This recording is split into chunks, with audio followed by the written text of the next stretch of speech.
On y va? Bon. Ah. C'était un prétexte à dire qu'il y avait trop de bruit. Bon, on va commencer. Merci d'être venu. Oui, il y a quand même une petite annonce, c'est que aujourd'hui, le cocktail est offert par la station, alors que au restaurant. Et il a lieu donc exceptionnellement en haut comme les années précédentes et pas au niveau du tipi. Et au lieu de commencer à 18h30, il commence à 18h15, 18h20. D'accord, ben on aura fini. Et il y aura la photo, effectivement. Oui.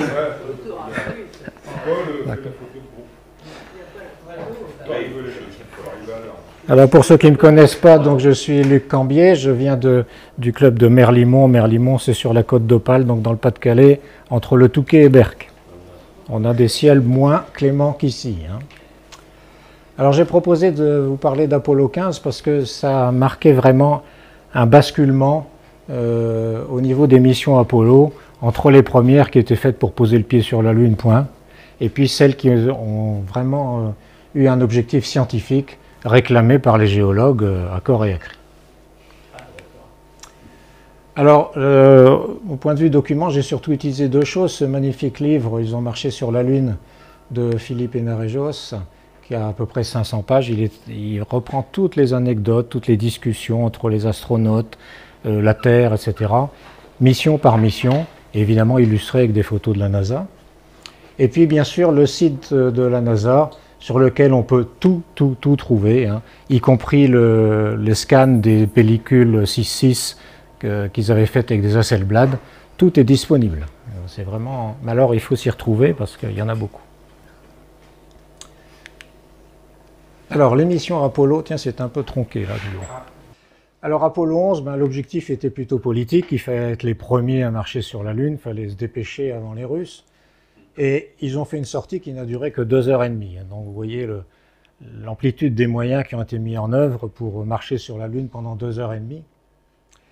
Ceci dit, du point de vue scientifique, ils ont quand même déposé les instruments à l'ALCEP, tout l'ensemble d'instruments, et en particulier le réflecteur laser, qui sert ensuite à mesurer la distance Terre-Lune en permanence. Apollo 12, ils ont battu un record de précision. Ils se sont posés à 165 mètres de l'emplacement qui était prévu. Et encore, ils auraient pu faire plus près, mais ils voulaient se poser près d'un surveyor qui s'était posé là pour examiner la région et voir si elle était accessible pour se poser. Vous savez que les Américains ont envoyé d'abord des rangers qui s'écrasaient sur la Lune, et ensuite des surveilleurs qui, eux, se posaient et fournissaient des photos. Et donc, ils se sont posés au bord du cratère parce que le surveilleur était sur la pente d'un cratère. Ils ont fait 2 sorties, donc en tout 7h45. Et Apollo 14, ce sont eux qui se sont le plus éloignés de leur LEM. Ils sont allés jusqu'à 1400 mètres. Et ils ont fait 2 sorties totalisant 9h22. Et là, ils ont commencé quand même à faire un peu de géologie. Mais les géologues se plaignaient que les premiers astronautes qui allaient sur la Lune n'étaient pas du tout motivés par l'enseignement de géologie qu'on leur faisait. Ce n'était pas leur tasse de thé. Eux, ce qu'ils voulaient, c'était aller marcher sur la Lune. Ensuite, bien sûr, il y a eu entre deux, il y a eu Apollo 13 qui a été sauvé in extremis. Et donc, on arrive à Apollo 15. Et là, c'est vraiment un objectif scientifique. Ils vont disposer d'un rover qui va leur permettre de se déplacer, donc d'aller plus loin et d'explorer une région plus grande. S'ils ne se sont pas posés exactement au bon endroit, ils pourront quand même y accéder. Et ils ont fait 3 sorties qui ont totalisé 18h25. Donc un temps d'activité extravéhiculaire important. Apollo 16, ils sont allés dans une région où ils recherchaient un volcanisme. En fait, on n'en a pas trouvé, mais ils ont fait bien sûr du travail scientifique également, en 3 sorties qui ont duré encore un peu plus longtemps au total. Et enfin, Apollo 17, voilà Apollo 16. Apollo 17, pour cette dernière mission, puisqu'on savait qu'il n'y aurait pas de 18 et 19, il y a un géologue, Harrison Schmitt, qui a réussi à prendre place dans le module lunaire à la demande des géologues qui en avaient marre de donner des consignes aux astronautes. Ils ont fait 3 sorties. Ils ont ramené 110 kg d'échantillons et ils ont battu un record de vitesse avec le rover à 18 km/h. Ce qui est pas mal compte tenu du relief Voilà. Et ils ont découvert des choses intéressantes. Vous voyez, pour une fois, tout est toujours gris. Et puis là, ils ont découvert une roche un peu plus colorée, légèrement brune. Alors, Apollo 15 a bénéficié d'une fusée Saturne V plus puissante. Elle avait été un peu améliorée, ce qui a permis donc d'augmenter la durée du séjour et d'ajouter le véhicule. Les astronautes, c'était Scott, Irwin, donc dans le module lunaire, et Worden, qui restait en orbite. La cible, c'est Rima Hadley, donc la rainure Hadley, sous l'impulsion de Scott, parce que lui, il était féru de science et il était persuadé que c'était une région intéressante, même si, comme vous allez le voir, ce n'était pas facile à atteindre. Ils se sont posés le 30 juillet 1971 et la durée du séjour a été portée à 3 jours. Les activités extravéhiculaires, il y en a eu 3, 6h32, 7h12 et 4h50, et une un peu particulière que je vais vous expliquer ensuite, qui a duré 33 minutes. Et ils ont ramené 77 kg d'échantillons. Alors, le Rima Hadley, la rainure Hadley, se trouve dans les montagnes, les Apennins, ici, sur le bord de la mer des Pluies. Et vous voyez que Apollo 11, 12, pas 13, 14 et même 16 se sont posés quasiment sur l'équateur lunaire. C'est évidemment plus facile en arrivant de la Terre. On tourne autour de la Lune à peu près sur le plan de l'équateur et on se pose là.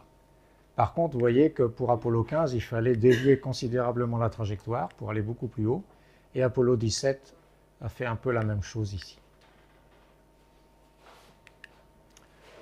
Alors la rainure Hadley donc, se situe dans les Apennins. Ce sont ces montagnes. En fait, c'est un énorme bassin d'impact. Et le bord de ce bassin d'impact dépasse le reste de la mer.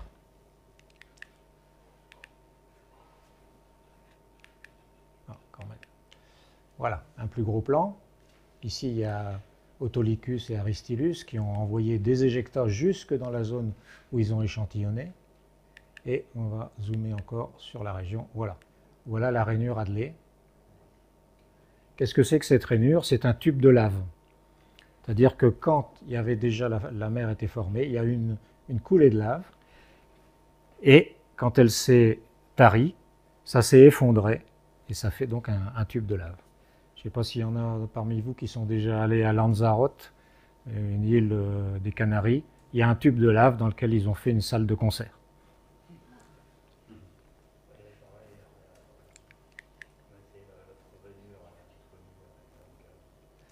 Alors, l'atterrissage a été délicat parce que le LEM arrive de l'est, forcément, selon sa trajectoire, et va franchir les montagnes, le mont Hadley, qui est ici, qui culmine à 4000 mètres. Donc, il fallait qu'il franchisse ça à 4000 mètres et qu'ensuite, tout de suite, il pique à la verticale. Donc, voilà la trajectoire qui a été suivie, à peu près, pour aller se poser au bord de la rainure. Alors, j'ai extrait du site de la NASA le profil selon la flèche précédente, la flèche jaune. Et vous voyez qu'on va de plus 1700 mètres à moins 2300 mètres. Ici, c'est la rainure Hadley. Et là, c'est le mont Hadley. La rainure, oui, la rainure Hadley et le mont Hadley. Et donc, ils ont dû faire une trajectoire comme ceci. Voilà. Alors, si vous voulez regarder tout à l'heure l'aspect du site, j'ai fait une petite maquette ici où vous verrez le mont Hadley Delta avec le cratère Saint-Georges et le point jaune représente l'endroit où s'est posé Apollo 15.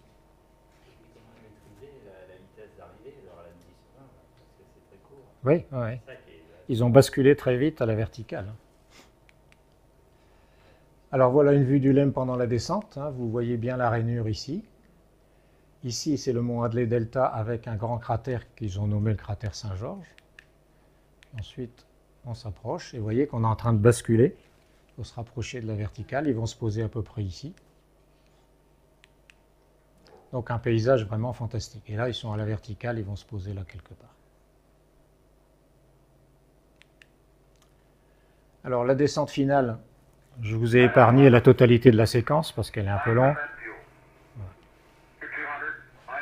Simplement pour vous montrer le nombre de petits cratères qui existent et vous allez voir qu'ils se sont posés dans un cratère quand même. Et là j'ai mis la fin. On ne voit plus rien parce que la poussière est chassée par le réacteur. Et vous allez voir la vitesse à laquelle la poussière retombe ensuite. Comme il n'y a pas d'atmosphère, elle retombe comme un caillou.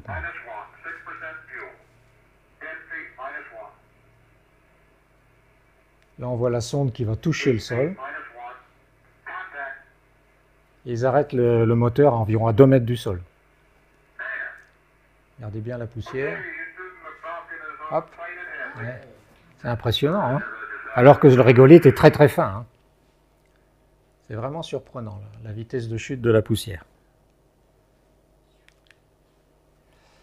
Alors, Scott a proposé quelque chose qui n'était pas prévu. Il a demandé à ouvrir l'écoutille supérieure qui sert normalement à transférer avec le vaisseau Apollo quand ils reviennent, qu'ils entrent dans le module.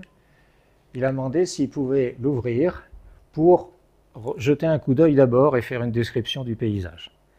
C'était intéressant parce que, vous voyez, il est à 7 mètres de haut. Donc, il a une vue un peu surélevée. Là-bas derrière, vous voyez le mont Hadley Delta, c'est-à-dire celui-là, qui est ici sur la maquette. Donc, ils montent sur le carénage du moteur de remontée, parce qu'au milieu de leur habitacle, il y a le carénage du moteur de remontée. Ils montent dessus, et comme il n'est pas assez grand, il s'appuie sur les coudes. Donc, ses pieds sont en l'air, mais comme il est sur la Lune, il n'est pas très lourd. Il est beaucoup moins lourd, donc il peut tenir comme ça pendant 30 minutes. Et la première chose qu'il dit, « Oh mon gars, quelle vue !» Alors, je me suis un peu inquiété parce que je me demandais si leur lait n'était pas déjà rouillé. Hein. Oui. C'est bizarre. Hein.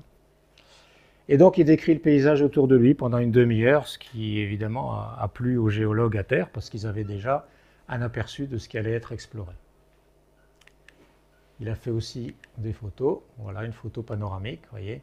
Ici, ce sont les petits réacteurs d'attitude du LEM. Et puis, il a fait un panoramique. Alors, vous voyez comme la surface est grelée de cratères partout, partout, partout. Il y en a. Il n'y a pas un mètre carré qui ne soit épargné. Et pendant ce premier coup d'œil, il a été trompé par l'appréciation des distances, des dimensions et des éclairages, comme tous les astronautes sur la Lune. Tous se sont plaints d'être incapables de dire quelle était la taille d'un objet, quelle était sa distance. Il évalue ces rochers qu'il voit là, qu'il a photographiés, à 3 mètres de diamètre. Ils en font en réalité 20. Donc il s'est trompé d'un facteur 7 dans son appréciation, parce qu'il n'y a aucun élément de comparaison. Vous n'avez pas de personne, vous n'avez pas d'arbre, vous n'avez pas de maison, vous n'avez rien. Et c'est en approchant qu'ils aperçoivent que le rocher est énorme. Et le mont Hadley, donc, les domine de 4000 mètres, et le mont Hadley Delta, qui est ici, avec son cratère Saint-Georges, de 3500 mètres. Ce qui est particulier sur ces montagnes lunaires, c'est que sur le fond plat, quasiment plat de la mer lunaire, la montagne démarre brusquement. Sur Terre, il y a les préalpes, etc. On grimpe progressivement, tandis que là, c'est brutal. Tout à fait atypique. Alors l'éclairage est trompeur aussi. Dos au soleil, il n'y a pas de relief évaluable en l'absence d'ombre. Surtout qu'ils commençaient leur exploration avec un éclairage relativement rasant pour ne pas avoir le soleil en plein. Vous voyez ici une photo que Scott a prise, on voit le LEM là-bas au loin. Très difficile de voir les cratères qui sont entre deux. Et puis, la moindre dénivellation, comme la Lune est très courbée, vous cache ce qui est derrière. Il y a une forte réflexion aussi du régolithe dans l'axe de la lumière. Un effet catadioptre que vous avez ici, vous voyez, cette espèce de halo de réflexion intense qui gêne beaucoup les astronautes pour voir dans la direction opposée au Soleil. En passant, vous voyez comme les reliefs sont doux. Hein. Ce n'est pas du tout ce qu'on croit voir avec nos télescopes. Hein. Face au Soleil, ben là c'est le contraire, ils sont éblouis parce qu'il n'y a pas d'atmosphère et l'éclairage est intense. Vous voyez, c'est les halos sur la pellicule. Donc difficulté d'évaluer les distances, les dimensions, et puis l'éclairage qui était très trompeur. Dans certaines missions Apollo, ils sont passés, après avoir cherché pendant une demi-heure, à 5 ou 10 mètres d'un petit cratère qu'ils devaient visiter. Ils ne l'ont pas vu, tout simplement à cause de l'éclairage. Alors, une fois qu'ils sont posés, vous voyez comme ils penchent là. Il y a une patte qui est dans un cratère, donc c'est un peu gênant parce que l'échelle qui se trouve là était un peu en l'air. La patte de ce côté-là était en l'air. Pour la première fois dans l'EM, ils peuvent enlever leur scaphandre. Ils ont bénéficié d'une version plus souple que les précédentes. Et donc, ils pouvaient enlever leur scaphandre pour dormir. Et donc, c'était plus confortable et s'installer dans des hammams. Parce que les précédents, ils restaient pendant 2 jours dans leur scaphandre sans pouvoir le quitter. Une question, là. On va pas justement, c'est ce qui est. Pardon ? C'est les complotistes, j'ai une question. C'est pour la réflectivité du soleil sur le régolithe, c'est la même raison pour laquelle on ne voit pas les étoiles sur la Lune. Oui, oui. Oui, c'est pour ça que les complotistes américains avaient dit vous n'êtes jamais allés. Il paraît que Buzz Aldrin, toute réponse, il a envoyé un marron dans la gueule, le gars il s'est jamais allé. Alors, ils perdent beaucoup de temps entre les sorties pour se brosser, se débarrasser du régolithe, parce que le régolithe est très abrasif, donc il ne faut pas qu'ils en aient sur les jonctions de leur casque, de leurs gants. Et il est électrostatique, donc il a tendance à coller aux vêtements en permanence. Donc comme de temps en temps ils étaient obligés de se mettre à genoux et qu'ils ont même fait des chutes, ils en avaient partout. Et c'était un gros problème, ils ont fini par mettre le bas de leur scaphandre dans des sacs poubelles dès qu'ils rentraient dans l'air. Et puis ils avaient inventé la brosse, les précédents leur avaient dit prenez une brosse. Alors la Jeep de l'astronaute, c'est le rover, dont vous voyez ici une des roues. Vous voyez que ce n'est pas du tout un pneumatique, hein, c'est un treillis de titane. Donc je crois qu'elle coûtait la modique somme de 85 000 € pièce. Alors ils n'en ont pas fait beaucoup d'exemplaires, 1 ou 2 pour l'entraînement, et puis 3 qui ont servi. Alors là, ça mesure 3 mètres de long, 210 kg à vide, sur Terre, beaucoup moins sur la Lune, avec une charge utile de 490 kg, parce que comme on est sur la Lune, la charge utile est plus importante. Vitesse maximum, normalement 14 km/h. Et il y a un moteur dans chaque roue de 0 cheval 25. Donc c'est une voiture qui fait 1 cheval vapeur. Elle est alimentée par une batterie non rechargeable. Et les 4 roues sont directrices. C'est-à-dire que quand on veut tourner à gauche, les roues avant tournent à gauche et les roues arrière à droite. Et ça permet de pivoter beaucoup plus facilement, comme les engins de chantier. Alors vous voyez, c'est très spartiate, hein. Le siège est simpliste, il y a une ceinture de sécurité, le joystick pour piloter, et là c'est le tableau de contrôle du fonctionnement. Et là derrière, il y a les sacoches pour mettre le matériel et les échantillons. Et là, c'est la caméra de télévision qui, quand l'engin est arrêté et l'antenne orientée vers la Terre, permet depuis la Terre de commander la caméra, zoomer, faire des panoramiques, ce qui a beaucoup plu aussi aux géologues sur Terre. Alors voilà les premiers pas de Scott. Alors il faut attendre un petit peu, le début de la séquence est un peu morne. Parce que la première chose qu'ils font quand ils sortent, ils passent l'écoutille, ils tirent sur une corde qui fait basculer la caméra pour la prise de vue. Voilà. Donc là il est du côté dans l'ombre. Et vous voyez à la fin il y a une grosse marche, hein, parce que déjà l'échelle ne va pas jusqu'en bas et en plus le pied est soulevé du sol. Bon, la caméra penche un peu quand même.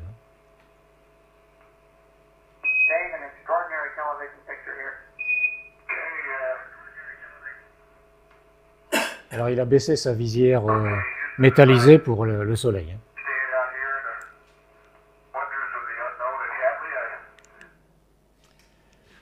Alors le rover, c'est une des premières choses qu'ils ont faites, c'est le déplier. Et il était donc sur le côté ici, et c'est très bien fait parce qu'il n'avait que des sangles à tirer. Alors ça dure à peu près un quart d'heure, donc là je vous ai épargné une bonne partie de la séquence vidéo. Et vous voyez, il tire sur cette sangle et ça bascule tout doucement. C'était très bien fait.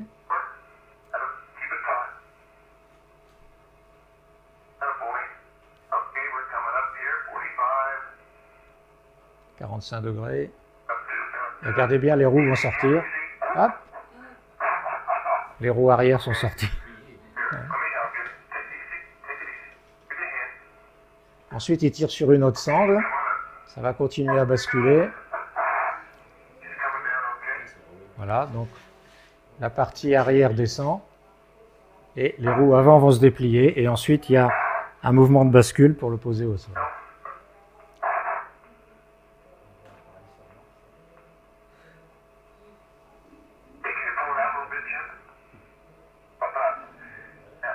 Et hop, les roues arrière. Voilà. Alors les sorties extravéhiculaires qu'ils ont réalisées, donc il y en a eu 3. La première ici, ils sont allés près de ce grand cratère Saint-Georges ici, le long de la faille. Ils sont revenus un peu plus directement, donc ils sont partis comme ça, ils sont revenus là. La deuxième, ils sont allés explorer cette région-ci, qui leur avait été signalée comme intéressante. Et la troisième, ils sont juste allés ici en face, explorer la rainure Hadley. Alors il faut savoir qu'ils avaient instruction de ne rien faire tant qu'ils n'étaient pas arrivés au bout du chemin. C'est-à-dire que pour la première sortie, ils faisaient ça, et là, ils commençaient à travailler. Parce que si jamais le rover tombait en panne, il fallait qu'ils aient le temps de revenir à pied jusqu'au LEM. S'ils avaient commencé à ramasser des échantillons et s'étaient aperçus en arrivant au bout que le LEM était en panne, ils n'auraient pas eu le temps de revenir à pied. Alors voilà, pendant la première sortie, Irvine au travail devant le mont Hadley Delta, c'est-à-dire le plus petit. Donc il est en train de prendre son... Vous voyez les sacs à échantillons ici. Et l'antenne pointe vers la Terre, donc depuis la Terre, on peut télécommander la caméra. Le voilà devant la faille Hadley, c'est impressionnant quand même comme relief. Et au sol, ils avaient toujours peur qu'il s'engage trop dans la pente et qu'il ne puisse plus remonter. Il y a une deuxième image qu'on peut associer à la précédente. Voilà. Ils ont déjà bien piétiné. Alors, la pierre 15016, c'est celle que je vous ai reproduite en maquette ici. Vous pourrez regarder tout à l'heure la tête qu'elle a. Elle a une histoire particulière. Elle a été appelée la pierre de la ceinture de sécurité. Parce qu'au retour de la première sortie, on leur avait dit maintenant vous rentrez au LEM, plus question de musarder. Et Scott, qui s'y connaissait en géologie, aperçoit une pierre qui est vraiment digne d'intérêt. Il se dit je ne vais pas avoir l'autorisation de la ramasser. Alors qu'est-ce qu'il fait? Comme il n'y a pas de caméra qui tourne, il prétexte un problème de ceinture de sécurité. Il descend vite fait, il prend la photo de la pierre, il prend la pierre, il reprend une photo après, puisqu'il prenait toujours photo avant, il remonte.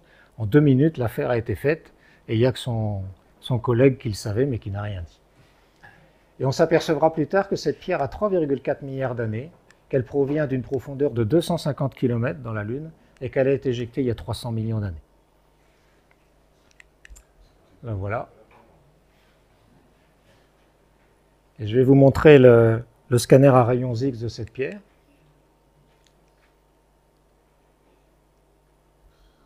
Vous voyez qu'elle est très très alvéolaire. C'est une pierre volcanique, donc quand les gaz se dégagent, avant que la pierre se fige, ça fait des bulles. Comme la pierre ponce. Alors là, c'est après la deuxième sortie, voilà Irvine qui remonte, vous allez voir la pénibilité de l'affaire. Et je vous expliquerai après qu'il y a un facteur favorisant pour cette pénibilité. D'abord, la première marche qui est très haute. Ensuite, les astronautes ne voient pas leurs pieds. Avec le casque, ils ne peuvent jamais voir leurs pieds. Ce qui pose un problème parce que de temps en temps, ils se prenaient les pieds dans les câbles qu'ils avaient placés pour les expériences scientifiques. Et ensuite, ils doivent se mettre à 4 pattes pour que tout ça, ça passe par la petite trappe. Vous voyez la poussière, le régolithe sur ses jambes de pantalon.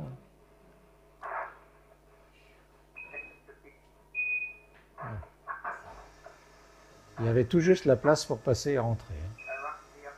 Voilà. Et il devait sortir en marche arrière aussi.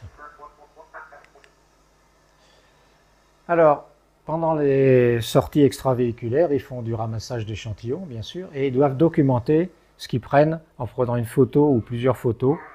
Avec plusieurs photos, on peut faire de la stéréoscopie, avant et après les prélèvements, de façon à ce que les géologues aient une idée de ce qu'ils ont prélevé. Et vous remarquez toujours la présence du gnomon, c'est au bout d'une tige pour qu'ils n'aient pas à trop se baisser.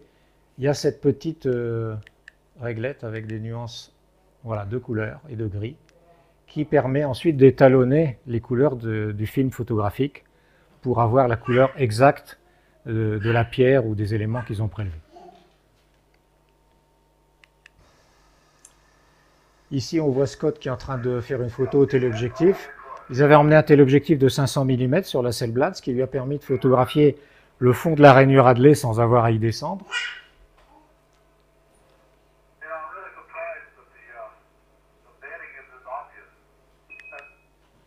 Et voilà une des photos qu'il a prises. Et ces blocs-là ont la taille d'une maison. C'est vraiment des gros blocs. Voilà le fond de la rainure Hadley dans laquelle, bien sûr, ils ne se sont pas engagés. Hein. Alors le rover, malgré son un cheval de puissance, il a grimpé allègrement les pentes à tel point que quelquefois ils ne se sont pas aperçus qu'ils avaient grimpé des pentes à près de 20%. Et quand ils descendaient, ils étaient un peu déséquilibrés parce qu'ils étaient vraiment sur des pentes importantes. Alors vous voyez, ça chahute beaucoup parce qu'il y a des cailloux, il y a des petits cratères partout, mais ils grimpent sans problème. Et pourtant, il y a de la pente. Hein. Vous voyez, il échantillonne près de ce cratère-là. On voit que le rover est passé là. Il a laissé des traces différentes pour la roue avant et la roue arrière, ce qui prouve qu'il marche un peu en crabe.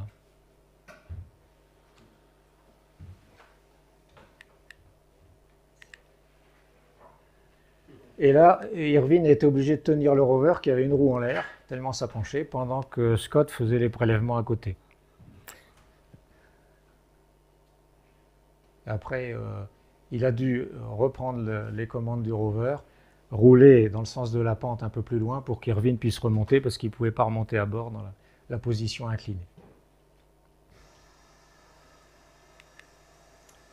Alors ils installent aussi du matériel scientifique, hein, l'ALCEP, c'est Apollo Lunar Experimentation Package, et en particulier un nouveau réflecteur laser, à chaque fois ils en ont mis un, hein, qui est basé sur le principe de M. Chrétien, qui a inventé ça. Et donc ça renvoie le faisceau laser dans la direction d'où il est venu, ce qui permet de mesurer la distance Terre-Lune. Ils ont installé aussi, comme à chaque fois, le capteur de vent solaire, c'est-à-dire une feuille d'aluminium qui déroulait, puis ensuite il l'a remballé et il l'a emmené, et on a examiné, une fois rentré, toutes les particules qui s'étaient fixées sur cette bande d'aluminium. Vous voyez là-bas au bout le rover, et puis on voit des petits plots là. Ce sont des expériences qu'ils ont installées avec des très très longs câbles pour étudier la structure de la Lune. On voit également qu'ils ont pas mal circulé sur le terrain.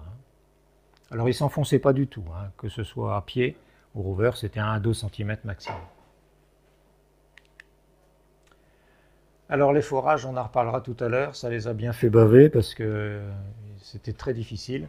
Là on voit Scott, on le reconnaît puisque le commandant de bord il a des lignes rouges. Il est en train de prendre la perceuse, vous voyez, qui est à l'envers, là, la foreuse, il va la fixer au bout du tube et essayer d'enfoncer le tube. Ensuite, il fixe un deuxième tube et ça, c'était la théorie, mais la pratique a été beaucoup plus difficile. Il y a des tubes qui ont refusé obstinément de dépasser 1 mètre de profondeur parce que le terrain était trop dur en dessous. Et ils ont perdu beaucoup de temps. Alors ça, c'est très très intéressant. C'est l'expérience dite de Galilée avec la plume et le marteau. Leur module lunaire s'appelait Falcon, donc ils ont emmené une plume de faucon, et puis là, c'est le marteau de Scott. Et il a dit, il avait prévenu personne, je vais faire l'expérience de Galilée qui a dit que tous les corps doivent tomber à la même vitesse dans le vide.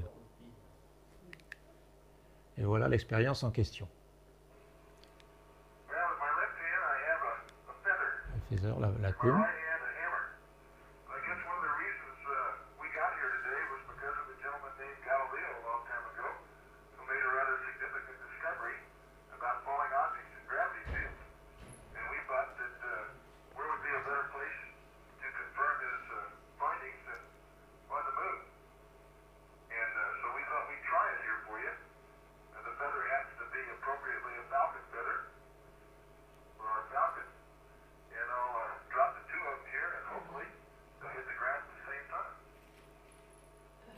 Et voilà. La plume et le marteau arrivent au sol en même temps. Galilée avait raison. Alors, un peu après la troisième sortie, on leur a demandé de faire une opération Grand Prix, c'est-à-dire de chahuter un peu le rover, parce que ceux qui l'avaient conçu voulaient voir comment ça fonctionnait. Alors là, ça a été le tremblement de la prise de vue a été compensé à l'ordinateur. Et vous voyez que ça se manœuvre assez facilement. Et vous remarquez encore que la poussière aussi retombe très très vite. Bien que la pesanteur soit faible, la poussière retombe très rapidement. Parce que sur Terre, plus la poussière est fine, plus elle est freinée par l'air, puisqu'elle a plus de surface par rapport. Là, que ce soit un gros caillou ou un grain de poussière, ça chute de la même façon. Si on lâchait une feuille de papier sur la Lune, elle tomberait. Voilà, donc les concepteurs du rover étaient très contents de voir la démonstration de sa maniabilité. Alors, quand ils allaient repartir, Scott est allé déposer le rover à une bonne centaine de mètres du LEM pour qu'ils puissent filmer leur départ, parce que ça avait été demandé aussi par les techniciens. Et pendant qu'il était hors champ de la caméra, il en a profité pour déposer un petit carton en hommage aux astronautes qui étaient disparus, qui sont morts, que ce soit les Russes, les Américains. Et donc il a planté ça. Et il a mis une petite statuette en aluminium qui a été réalisée spécialement par un artiste en hommage aux astronautes disparus. Et ce qu'on constate sur certaines photos, pour certaines prises de vue après qu'ils soient repartis avec la caméra de télévision, c'est qu'on voit ce petit carré blanc et personne ne s'est posé la question de savoir ce que c'était. Et Scott l'a annoncé que quand il était rentré, qu'il avait fait ça. Toujours en douce, hein.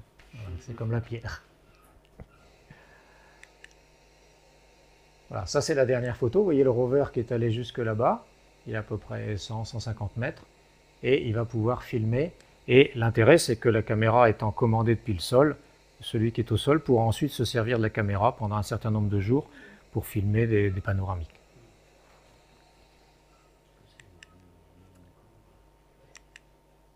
Voilà, c'est le rover. Alors, il y a eu des problèmes, des incidents, etc. J'en ai recueilli quelques-uns. J'en ai oublié un que je me suis rappelé tout à l'heure, mais tant pis. Pour le rover, pendant toute la première sortie, seules les roues arrière ont été directrices. Ils ne savaient pas pourquoi, donc les roues avant ne tournaient pas. Alors ça ne les empêchait pas de circuler, par contre, ils avaient tendance à enfourner dans la poussière, dans le régolithe, quand ils allaient un peu trop vite. Et ensuite, après cette première sortie, on lui a indiqué une manœuvre, déclencher le disjoncteur, le remettre plusieurs fois, et ça s'est remis à fonctionner. Et Scott et Irvine ont prétendu que les techniciens qu'il avait fabriqués étaient venus pendant la nuit pour le réparer.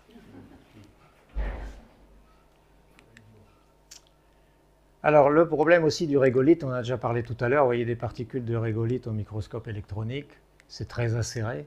Il se colle sur les combinaisons, il est difficile à éliminer parce qu'il est électrostatique, parce qu'il fait très sec, il n'y a pas d'humidité, il n'y a pas d'atmosphère. Et il a causé des rhinites et des irritations respiratoires. Donc c'est certainement pas un truc qu'il faudrait respirer trop longtemps, parce que ça provoquerait certainement une silicose. Et curieusement, après leur première sortie, ils étaient pleins de poussière, il y avait un gros tas de poussière par terre dans le LEM, ils se sont couchés dans leur hamac pour dormir, et le lendemain matin, quand ils se sont réveillés, il n'y avait plus de poussière. Ils ne savent pas où elle est passée. Elle a dû être attirée par des éléments électriques et aller se coller dessus, et ils n'ont pas retrouvé le régolithe.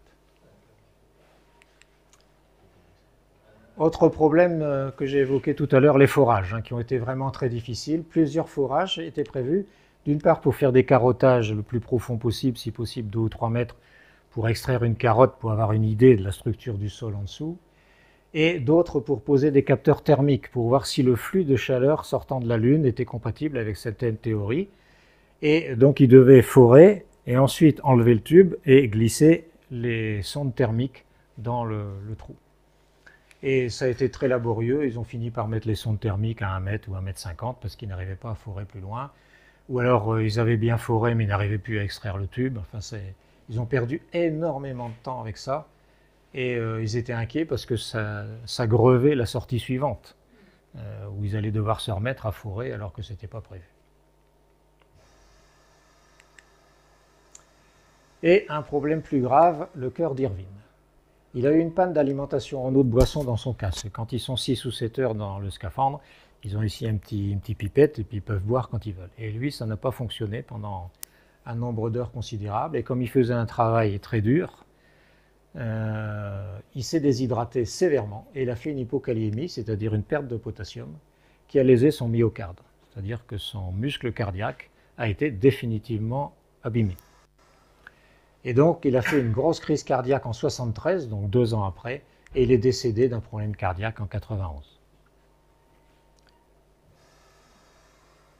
Alors les techniciens à terre s'étaient aperçus qu'il y avait quelque chose qui n'allait pas parce que son rythme cardiaque augmentait trop. Et il lui avait demandé de changer ses capteurs parce qu'il se demandait si ce n'était pas les capteurs qu'ils ont sur eux qui fonctionnaient mal, mais le problème a persisté bien sûr. Et là, c'est le décollage du module de remontée, filmé depuis le rover. Alors, ils ont mis de la musique. Alors, regardez bien là, c'est pareil, la poussière, tout va retomber rapidement.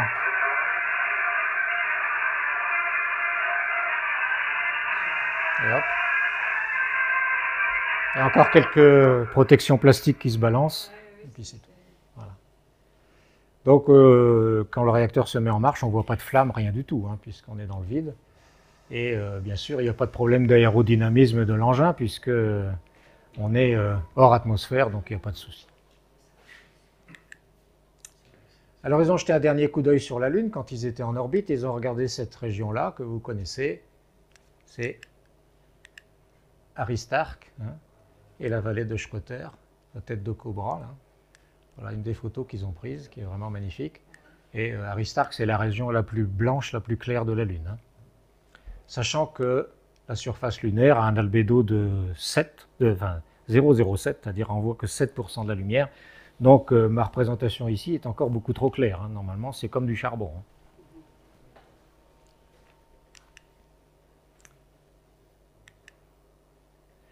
Et voilà, donc vu par la sonde Lunar Reconnaissance Orbiter, le site d'Apollo 15, 20, 30 à 40 ans après.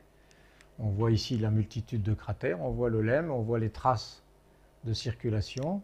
Et voilà, en zoomant un peu, vous voyez, les traces du rover, les traces des piétons. Et là, le rover est ici. On voit sa trace, il est allé le fixer là pour filmer le décollage. Et voilà encore plus grand. Donc voilà tout ce qui reste de l'engin. Ici, c'est où ils sont venus installer les expériences scientifiques. Ils sont allés les mettre assez loin parce que vous avez vu qu'au décollage, ça souffle des protections plastiques, de la poussière, etc. Donc ils voulaient quand même qu'elles soient suffisamment loin. Parce que vous savez qu'Apollo 11, par exemple, le drapeau il a été couché tout de suite par le décollage. Hein. Voilà. Et là, on voit qu'ils ont beaucoup piétiné pour installer autre chose aussi. Voilà, et l'exploration scientifique se poursuivra avec Apollo 16, qui fera du bon travail aussi, et Apollo 17, donc là il y aura un géologue, Harrison Smith, qui fera aussi un travail remarquable avant que la série des Apollo ne s'arrête. Voilà. Si vous avez des questions ou des commentaires, je suis à votre disposition.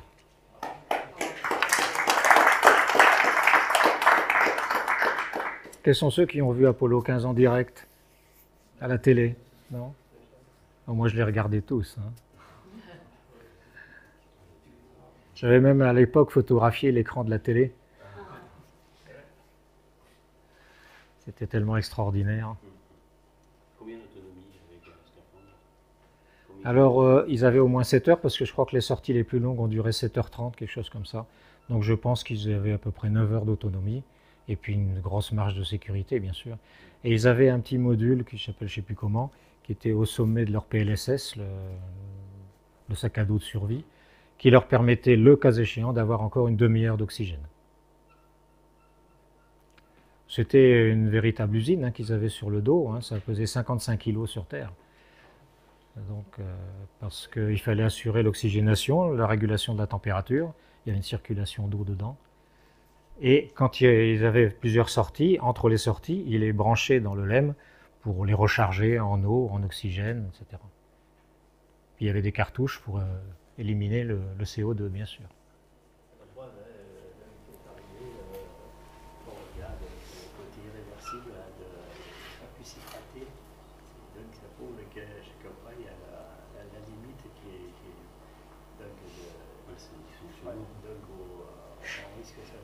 Ah oui.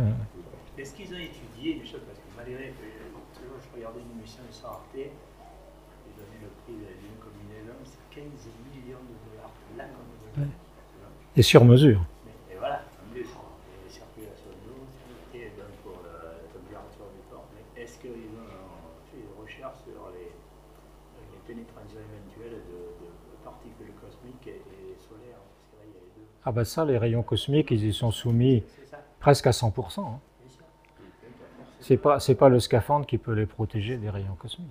C'est ce qui va se passer sur Mars. Ah oui. Avec les boyaux qui, justement, de lave qui veulent, Ah oui. ils veulent faire des trucs un peu comme, j'allais dire en Ardèche, ils utilisent de l'ardoise locale. Là, ils veulent le faire pour éviter justement. Ouais. Si on veut s'installer durablement sur la Lune, il faut faire des abris enterrés. Hein, parce que, autrement, ils vont finir par prendre des doses considérables. Voilà. L'architecte, justement, pour Mars, donc c'est très joli, il a expliqué. On va les faire très modulés pour, donc, un peu comme un igloo, qui pourrait se protéger. Alors sur la Lune, ils envisagent de faire des espèces d'iglous en impression 3D de régolithe. En chauffant le régolithe avec un miroir parabolique qui reflète le soleil, le solidifier, le vitrifier. Ça, ils utilisent le matériau. Et pour faire pipi, ouais.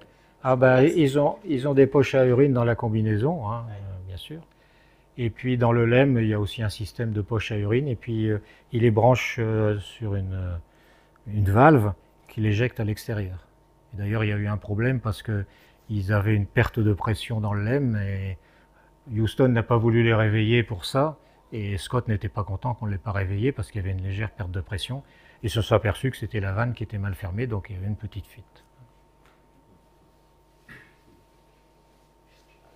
Voilà, donc vous pourrez regarder les maquettes, ça vous donnera une idée de ce que représentait Apollo 15 et de la fameuse pierre de la ceinture de sécurité.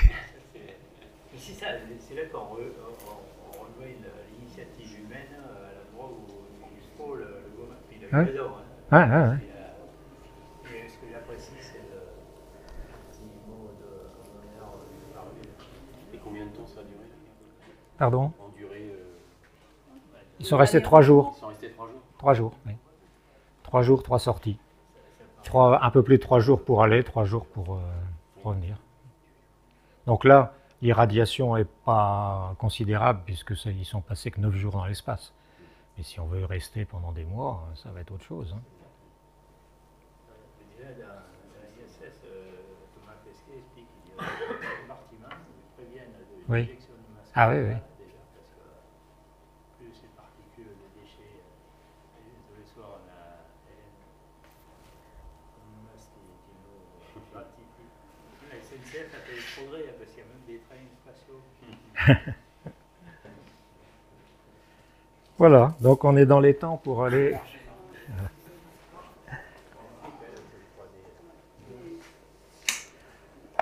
fait pareil sur les cratères martiens aussi, je crois. Oui. Non, j'ai fait le Grand Canyon martien là. Oui, tu m'avais montré il y a 3 ans. Ouais, et puis Olympus Mons aussi. Tu as récupéré le fichier sur le site dont tu parlais